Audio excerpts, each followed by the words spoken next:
this. There was a young lady who lost faith. Father, nawalan na kayo. Ganito pa ang expression ng mga yan eh. Father, nawalan na kayo ako ng faith kay God. Mga ganun ng mga approach. Sa halip na sabi, Father, nawalan po ako ng pananampalataya sa Panginoong Diyos. Para bang kapitbahay lang nila. Father, nawalan kayo ako ng faith kay God. Parang kapitbahay lang. Sa halip na, Lord, sorry po, Panginoon, nawala po ako ng faith sa iyo. Hindi, wala ako ng faith kay God. Oo, yun. Ay, sabi ko, ano nangyari? Wala ho, hindi na ako nagdadasal. I did not pray anymore, I did not go to church. Parang nagtampo ba ako kay God? Parang kapitbahay lang yung nagtampo ko di kay ganun. Oo. Ah, ganun? Pero nasa simbahan ka na, yun na nga ho eh.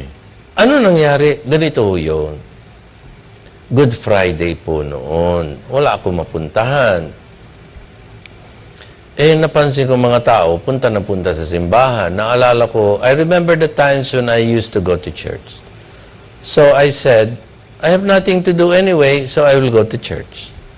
Tama-tama naman, inabot niya yung 3 o'clock veneration of the cross. Diba? Nakalinya mga tao. Palapit ng palapit ang mga taong sa crucifix, palapit ng palapit siya rin, lakad, lakad, lakad, palapit, palapit. Ang mga tao, halik, halik, halik. At siya rin palapit ng palapit. Hanggang nandun siya sa harap ng Panginoon. Di ba nawalan siya ng faith? Kanino kay? Ay, huwag na ganoon. Sa Panginoon. Kayo rin pala, hinuhuli ko lang kayo. So, and then napatingin siya sa cross. Crucified Jesus. Ang sabi niya, naku Lord, sorry po. Sorry po sa paglimot ko sa iyo. I'm sorry for having rejected you.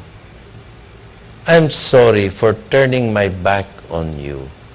Now that I look on you suffering, I realize you died on the cross for me, so I can go to heaven. You know, Lord, nobody will ever die for me. But you did. Kung magdududa kayo, iwanan mo natin kwentong ito. Tanungin mo yung katabi mo ngayon. Yung katabi mo ngayon. Handa ka bang mamatay sa akin? I don't think so. Excuse me.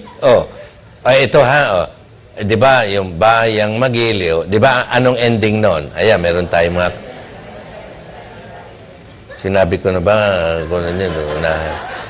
patawarin mo ito mga nangunguna pa, mga talagang nagkarera sa kabayo itong mga ito eh. Yun. Di ba sa ending nun, ang mamatay ng dahil sa'yo, bayang magiliw, di ba, no? Ang mamatay ng dahil sa'yo. Ilalayo ng Diyos. Example lamang ito. Example lang. Magkaroon ng gyera. Example lang. Ilalayo ng Diyos. Tapos sasabihin ng kung sino man namumuno, kailangan ng mga volunteers sa ating army ipaglaban ng bayan. Kailangan ipaglaban. Sabi niya, okay, ang hirap kaya. Kung mamatay ka dyan, ano ka? Tago tayo. Hindi tayo sasali. Ang hirap kaya. Babaril ka kaya dyan. You see? But Jesus died for you and for me. Kaya sabi nung dalaga, Lord, nobody will ever die for me. But you did die for me. I'm sorry, Lord. Forgive me, Lord. You love me so much. Help me love you in return. Yun ang kailangan natin. The Lord suffered and died for us, but He is risen and gives us new life. He died for you and for me. Let's love Him in return. Lord, thank you for dying for me. Thank you for rising again and giving me new life. Lord, let me live for you.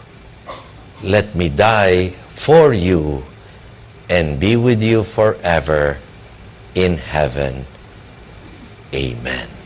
The Lord is risen. Alleluia, alleluia. Palakpakan natin ang Panginoon.